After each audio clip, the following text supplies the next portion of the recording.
আমি স্যালুট জানাই Hasnat আব্দুল্লাহকে। Thank you, অনেক অনেক অনেক ধন্যবাদ হাসনাত আব্দুল্লাহ, আপনি আমার মনের কথাটি বলেছেন।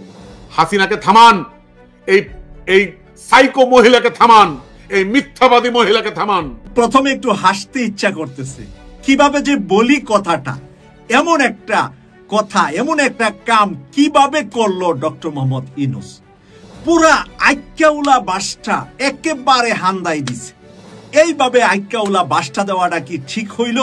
সংস্কার করে দেশটাকে সঠিক পথে নিয়ে এসে উনি বাংলাদেশের মানুষের 20 কোটি মানুষের হৃদয় জয় করতে চান। He wanted to become one of the legend. Doctor Mohammad Yunus, আপনাকে সশ্রদ্ধ সালাম। ডক্টর ইউনূসকে কেউ থামান। তিনি যেভাবে রকেটের গতিতে চলতেছে, এইভাবে যদি চলতে থাকে তাহলে থামানোর মতো তার কেউ থাকবে না। আমরা কোন মানুষটা পাইছি? খুবই সুন্দর কথা, চমৎকার কথা। নিজেই একটা গাছ, নিজেই একটা বট গাছ। উনিও চায় এদেশের মঙ্গল, এদেশের মঙ্গল যারা চাইবে তাদের সঙ্গে আসি ভাই। আজকে যে ঘটনা ঘটেছে সেটার ঈদ মোবারক দিতে আসছে। আরে শোন, সে তো আস্ত খিলাড়ি, এক ডোজ দিয়েছে মাইরি। এপার বাংলায় যে কি হয়ে গেল আমি কিছুতেই বুঝতেই পারলাম না। আমি কিন্তু আগেই বলেছিলাম এমন কিছু কিন্তু মাইরি ঘটবে। কিরে, ঘটনাটা কি ঘটলো? ওরে ভূতের মুখে রাম নাম শুরু হয়ে গেল। অতি দ্রুত দক্ষিণ এশিয়ার প্রভাবশালী রাষ্ট্র হবে বাংলাদেশ, এটা দিল্লি বুঝে গেছে। এটা বুঝতে পেরে কিন্তু দিল্লির ঘুম হারাম। মানে ভারতের এখন কামানি শুরু হয়েছে, ভেতরে তাদের জ্বলছে, এখন কিছুই বলার নেই। যে ঐতিহাসিক এবং যুগান্তকারী বৈঠক অনুষ্ঠিত হয়েছিল, সেই বৈঠকের আসল রহস্য অবশেষে কিছুটা হলো বেরিয়ে এসেছে। এক ধরনের সুখবর বলা যায়, আশাবাদী হওয়ার মতো খবর বলা যায়। আসসালামু আলাইকুম দর্শক, ভিডিওর শুরুতে কয়েকটি ভিডিও ফুটেজের অংশ বিশেষ আপনারা দেখেছেন। ভিডিওগুলো দেখেই বুঝতে পেরেছেন আজকের এই ভিডিওটি কতটুকু গুরুত্বপূর্ণ হতে চলেছে। তাই সবাইকে বলবো না টেনে একটু ধৈর্য ধরে সবগুলো ভিডিও আপনারা দেখবেন। তো চলুন প্রিয় দর্শক, কথা বাড়াবো না, সরাসরি মূল নিউজে চলে যাব। যাবার আগে সবাইকে বলবো যারা এখন পর্যন্ত আমাদের এই চ্যানেলটি সাবস্ক্রাইব করেনি, প্রতিনিয়ত এই ধরনের সকল প্রকার নিত্য নতুন আপডেট নিউজগুলো পেতে আমাদের চ্যানেলটি সাবস্ক্রাইব করে আমাদের সাথে থাকবেন। চলুন একটা লাইক দিয়ে আমরা সবগুলো ভিডিও দেখে আসি।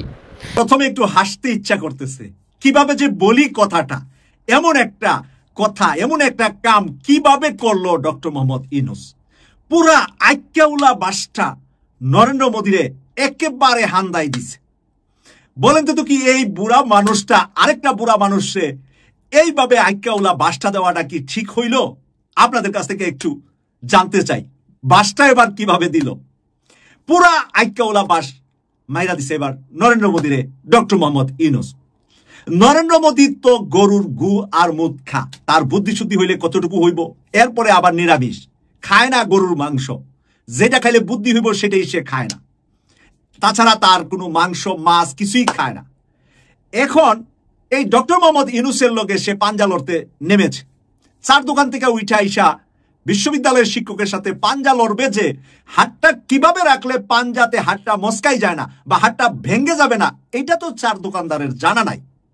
জানা না থাকার কারণে সে বার বার বার বার আইক্যাউলা বাস খাইতেছে শুধু ডক্টর মোহাম্মদ ইউনূসের কাছ থেকে। আজকে যেই বিষয়টা নিয়ে কথা বলবো আমি, সেই বিষয়টা হইল আমাদেরকে বাংলাদেশের পণ্য বাংলাদেশের ট্রাকে করে বেনাপুল দিয়ে কলকাতা গিয়ে দিল্লি এয়ারপোর্টে গিয়ে আমরা যে মালগুলা বিদেশে বিক্রি করতাম সেটা আমাদেরকে বন্ধ করে দিল কয়েকদিন আগে। বন্ধ করে দেওয়ার পরে ঠান্ডা মাথায় ডক্টর মোহাম্মদ ইউনূস আশিক চৌধুরীর সাথে একটু পরামর্শ করলেন কি করা যায়, কিভাবে আমাদের গার্মেন্টস শিল্পের এই এক্সপোর্টগুলা কন্টিনিউ করা যায়, যাতে করে আমাদের দেশের ব্যবসা বাণিজ্যে যাতে কোনো ব্যাঘাত সৃষ্টি না হয়। সেই দুতি পরা বুইরা তো আমাদেরকে ব্যাঘাতের জন্য এই কাজটা করেছে, এবার কিভাবে করা যায়। আশিক চৌধুরী বুদ্ধি দিলেন যে সিলেট আর চট্টগ্রামের আমাদের বিমানবন্দর গুলাকে আন্তর্জাতিক মানের করে ফেলবো। আস্তে আস্তে আস্তে আস্তে আমাদের সকল পুরাতন বিমানবন্দর গুলাকে আন্তর্জাতিক মানের বিমানবন্দর বানিয়ে ফেলবো। আমরা সরাসরি শিপমেন্ট করব, কার্গো ফ্লাইট সরাসরি আমাদের বিমানবন্দরে আসবে। আমাদের আকাশ সীমা ঢোকার পরে ট্যাক্স আমরা পাবো। আমাদের এয়ারপোর্টে যত মিনিট তাদের ফ্লাইট গুলা থাকবে ওইটার ট্যাক্স পাবো। আমাদের দেশের মানুষদের কর্মসংস্থান এয়ারপোর্ট গুলাতে বাড়বে। আর আমাদের আশুলিয়া, সাভার, গাজীপুর বানানো গার্মেন্টসের জিনিস আমাদের ঢাকা এয়ারপোর্টে যাবে, অথবা সিলেট যাবে, অথবা চট্টগ্রাম যাবে। আস্তে করে আমরা কক্সবাজার চালু করব, সৈয়দপুর চালু করব, বগুড়া চালু করব, কুমিল্লা চালু করব। এভাবে আমরা সব জায়গায় আমাদের এয়ারপোর্টগুলা চালু করে দিয়ে আমরা শিপমেন্টগুলা সরাসরি কার্গো ফ্লাইটগুলা বাংলাদেশ থেকেই যাবে, ভারতের কাছে যাব না। কারণ ভারতে ঢুকার পরে আমাদের ট্রাকগুলা দিল্লি পৌঁছা পর্যন্ত কত তেল, কত খরচ, কত এক্সপেন্সিভ ভারত হইয়া যেতে, আর আমাদের নিজের দেশের ভিতরে কোথাও 20 কিলোমিটার যাবে, কোথাও 200 কিলোমিটার যাবে, তারপরে এয়ারপোর্ট পেয়ে যাবে, তারপরে আমাদের এয়ারপোর্ট দিয়ে সেগুলা চলবে। এই বুদ্ধি যখন চলে আসলো, আশিক চৌধুরী একেবারে তরুণ, ওনার ছেলেও না, ওনার নাতির সমান বয়স আশিক চৌধুরী আর ডক্টর মোহাম্মদ ইউনূস, এই জন্যই কইলাম আমাদের বুড়া মুরব্বী ডক্টর মোহাম্মদ ইউনূস। তাই দাদা নাতির বুদ্ধি যেরকম হয় বা নানা নাতির মতন ওনারা বুদ্ধি করে এই কাজ যখন ডিক্লার দিলেন, আমাদের সিলেট দিয়ে অলরেডি কাজ শুরু হয়ে গিয়েছে। সিলেটের এয়ারপোর্টের আমাদের যারা এমডি আছে, দায়িত্বে আছে, তাদের বক্তব্য গতকাল কিন্তু আমরা পেয়ে গেলাম। তারা কিভাবে জিনিসগুলাকে রাখবে, পাঠাবে, এই ব্যবস্থাপনা ডে বাই ডে বৃদ্ধি কিভাবে করবে, এবং প্রাইভেটলি বাংলাদেশের ব্যবসায়ীরাও এই ব্যাপারে সহযোগিতা করবে, এবং সহযোগিতা করার ওয়ে সিস্টেমটাও আমরা ইতিমধ্যে জেনে ফেলেছি। প্রিয় দর্শক, তাহলে আমাদেরকে যে সমস্যাটা করতে চেয়েছিল নরেন্দ্র মোদী, সেটার সমাধান আমাদের নিজের দেশে, আমাদের ভাগ্য আরো সে ফিরিয়ে দিলেন। আমার ভাগ্য আপনার বাড়িতে গিয়ে গোসা মাজা করতেছিলাম, এখন আমার ঘরেই আমার ভাগ্য খুলে গেল। এরপরে আসেন নরেন্দ্র মোদীকে এবার আইক্যাটা কিভাবে দিলেন। ভারতের সুতা দিয়া বাংলাদেশের গার্মেন্টস শিল্প চলে, ম্যাক্সিমাম সুতাটা ভারত থেকে আসে, আর এর মেজরিটি অংশটা আসে পশ্চিমবঙ্গ, কলকাতা থেকে। এই সুতা ভারত থেকে বাংলাদেশ আনবে না, নিষিদ্ধ ঘোষণা দিয়ে দিলেন ডক্টর মোহাম্মদ ইউনূস। এবার কার বুদ্ধিতে ঘোষণাটা দিলেন? চায়না অ্যাম্বাসেডার তো বসে আছে থলিতে ঝুড়িতে চাইনিজ ডলার নিয়ে নরেন্দ্র মোদীর এই কথার বিপক্ষে চায়না কি দিবে সেটা দেওয়ার জন্য তো আগ্রহ হয়ে বসে আছে। এখন চায়না অফার দিলেন যে সুতা ভারতের চাইতে কম দামে বাংলাদেশকে দেওয়া হবে চায়না থেকে। এটা কিন্তু একটা আভ্যন্তরীণ কথা। এই ঘোষণাটা কিন্তু আমাদের ডক্টর মোহাম্মদ ইউনূস স্যার দিতে পারে না এবং দেয় নাই, যেহেতু উনি রাষ্ট্রের সর্বোচ্চ চেয়ারে আসে। উনি কি বলেছে? বলেছে নরেন্দ্র মোদীর মতো করেই বলেছে। নরেন্দ্র মোদী কি বলেছে? যে বাংলাদেশের শিপমেন্ট গুলার কারণে ভারতের পণ্য আন্তর্জাতিক বাজারে যেতে দেরি হয়, সমস্যা হয়, সে কারণে আমরা বাংলাদেশকে সুযোগটা দিচ্ছি না। এখন ডক্টর মোহাম্মদ ইউনূস স্যার বলেছে যে ভারত থেকে সুতা আনার কারণে আমার দেশের সুতা উৎপাদনের মাধ্যমে মানুষের যে ডেভেলপমেন্ট হতো সেটা হচ্ছে না, কারণ আমার নিজের দেশের সুতা ডেভেলপ করব, আমার নিজের দেশের সুতা দিয়েই আমরা নিজেরা জামা কাপড়, পোশাক, গার্মেন্টস শিল্পের চাহিদা মেটাবো এবং আমার নিজের দেশ এতে উন্নতি হবে।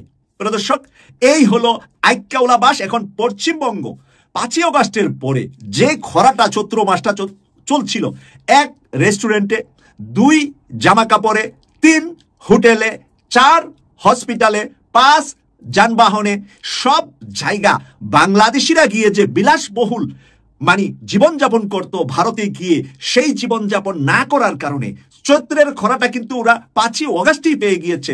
তাদের কোথাও কোনো কাস্টমার নাই, ব্যবসা বাণিজ্য বন্ধ করে দিয়ে নরেন্দ্র মোদীর উপরে তারা অলরেডি ক্ষেপে আছে। আর সেই ক্ষেপাটা এখন দ্বিগুণ নয়, 10 গুণ বেশি হয়ে যাচ্ছে। সুতা আমদানি বাংলাদেশ না করলে পশ্চিমবঙ্গ দরিদ্র সীমার নিচে একটি প্রদেশ হয়ে যাবে ভারতের মাঝে। ডক্টর মোহাম্মদ ইউনূস তার উপদেষ্টা পরিষদকে তাগিদ দিয়েছে যে সংস্কার যারা করতে চান এই বিষয়গুলো নিয়ে তড়িঘড়ি করে তাড়াতাড়ি সংস্কারগুলো করেন। কিন্তু আমি ডক্টর মোহাম্মদ ইউনূসের এই মতের সাথে দ্বিমত পোষণ করি।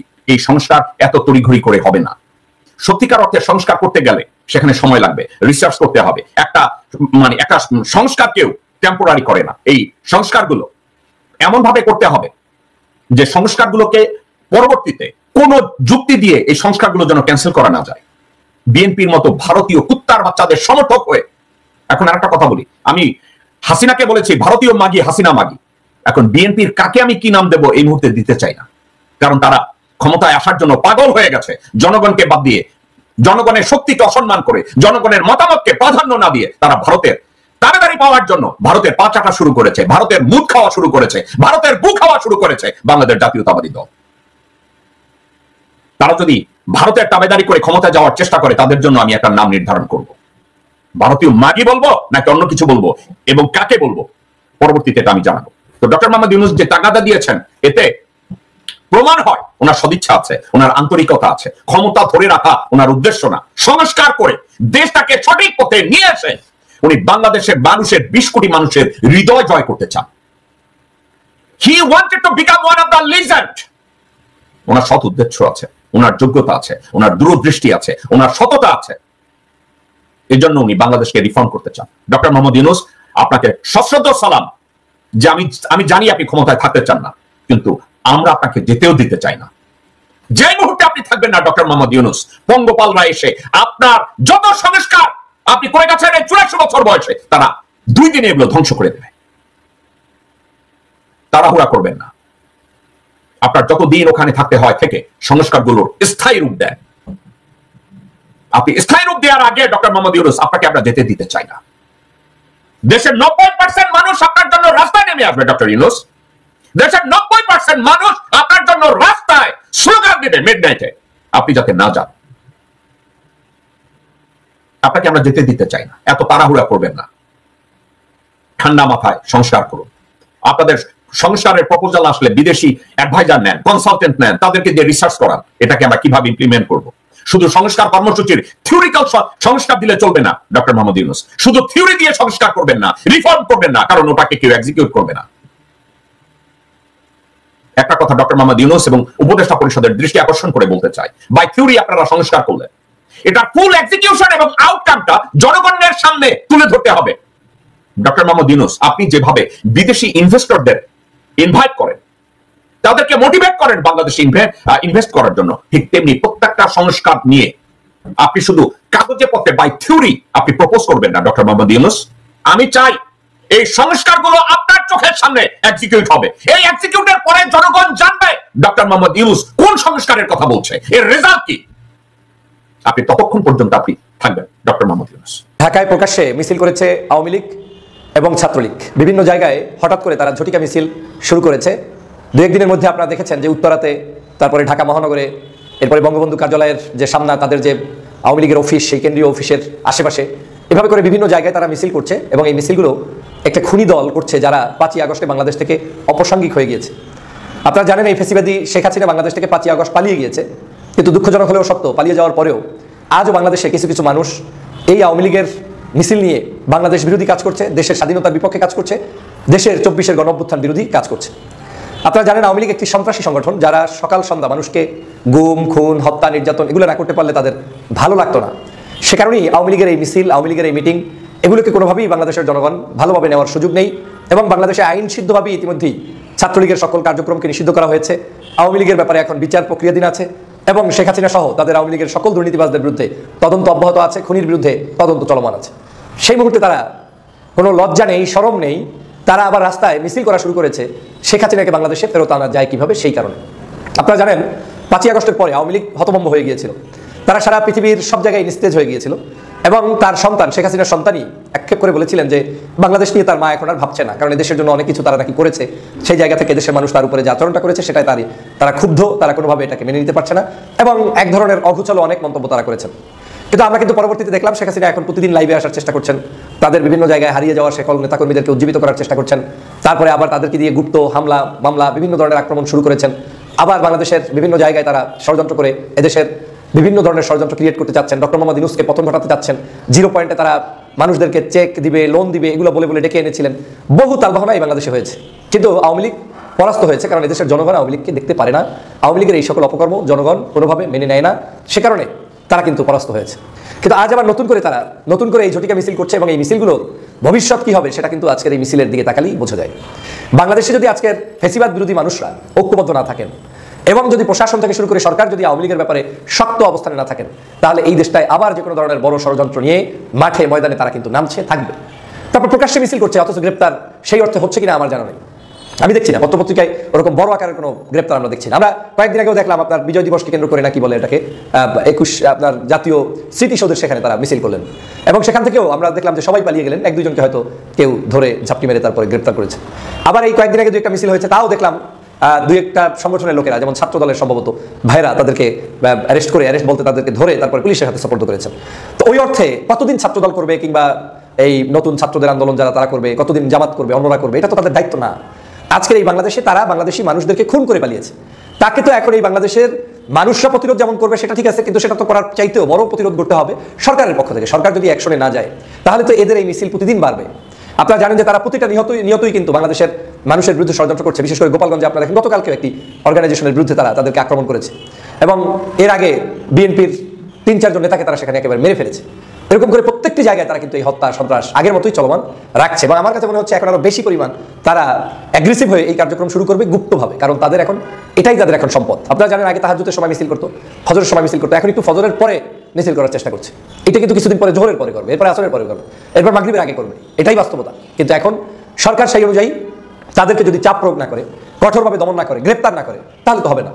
আমি প্রায়ই বলেছি, টকশোতেও বলেছি যে এই আওয়ামী লীগকে দমন করার জন্য সহজ রাস্তা একটাই, সারা বাংলাদেশের কমিটির তালিকাগুলো সব পুলিশ সেক্টরের কাছে আছে। এগুলো তো এমন না যে একেবারে সমস্ত পুলিশ চেঞ্জ হয়ে গিয়েছে, নতুন কেউ জানে না, সবার কাছে আছে। না থাকলেও এই তালিকা ফেসবুকে আছে, অনলাইনে আছে, স্থানীয় মানুষদের কাছে আছে। কিচ্ছু না, আপনি আওয়ামী লীগের তালিকা ধরে ধরে এই নেতাকর্মীগুলোকে একটু খোঁজ নেন, তাদের বাসা বাড়িতে জাস্ট একটু যান, আপ্যায়ন করা লাগবে না, এমনি একটু যাওয়া আসা করেন। 7 দিন আপনারা এই ধরনের এক্সারসাইজ করলে। প্রিয় দর্শক শ্রোতা, যে ভিডিওগুলো নিয়ে আজকে আপনাদের সম্মুখে হাজির হয়েছিলাম, সেই ভিডিওগুলো কিন্তু ইতিমধ্যেই আপনারা দেখে ফেলেছেন এবং সকলের কথাগুলো শুনে ফেলেছেন। তো অবশ্যই এবার আপনাদের মূল্যবান মতামত জানানোর পালা। আপনাদের কি মনে হয়, কি জানলেন বুঝলেন এই ভিডিও থেকে, সেটা অবশ্যই এখন আপনারা এই ভিডিওর কমেন্ট বক্সে আপনাদের মূল্যবান মতামত জানিয়ে দিন। আর হ্যাঁ, সবাইকে বলবো আমাদের এই চ্যানেল কিন্তু প্রতিনিয়ত এই ধরনের সকল প্রকার নিত্য নতুন আপডেটগুলো আমরা সবসময় দেওয়ার চেষ্টা করি। তো অবশ্যই আপনাদেরকে বলবো, যারা এখনও পর্যন্ত আমাদের এই চ্যানেলটি সাবস্ক্রাইব করেনি, প্রতিনিয়ত এই ধরনের সকল প্রকার নিত্য নতুন আপডেট নিউজগুলো পেতে আমাদের এই চ্যানেলটি সাবস্ক্রাইব করে আমাদের সাথে থাকবেন। আর ইতিমধ্যেই যারা সাবস্ক্রাইব করে দিয়েছেন তাদেরকে অসংখ্য ধন্যবাদ জানিয়ে ভিডিওটি এখানে শেষ করছি। সে পর্যন্ত সকলে ভালো থাকবেন, সুস্থ থাকবেন।